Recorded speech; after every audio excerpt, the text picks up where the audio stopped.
A deckhand hard at work clearing fishing nets for their mackerel just happened to look up off the starboard bow of his 50-foot trawler. It was sunrise, 38 miles northwest of Skyland's Shetland Islands. No other fishing boats or cargo ships in sight.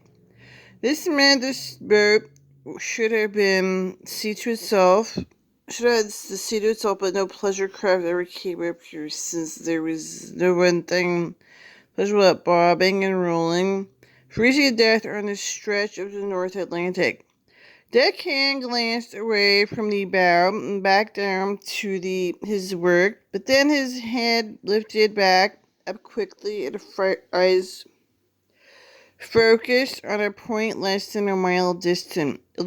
It took a second to pick out anonymously the waves that caused attention, but once he found it again, he knew that it was. The fisherman was still a young man, and his eyesight was excellent. The low form was gray like the water around it, but a few shades darker. Its edges were unmistakable, man-made.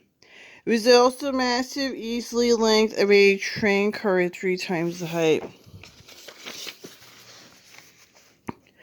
He looked out across the water by himself for a moment, ignoring the fish falling out of the net and onto the deck behind him. But soon he grabbed the man next to him and pointed. The deckhand was much older, his eyes weren't so sharp, and he agreed only that he saw something. The younger man said, "It's bleeding submarine. You're bleeding daft. That there is not as big as a submarine. Haven't you seen one? It's the thing at the top of the cigar thing. I don't fucking know how they call them." Young fisherman waved his arms up toward the bridge of the trawler. There the captain sat on the other side of painted glass. Then the captain noticed the movement, and the deckhand pointed toward the square form of the starboard bow. Quickly, the captain stopped the nets, grabbed his binoculars, and looked out into the early morning waters.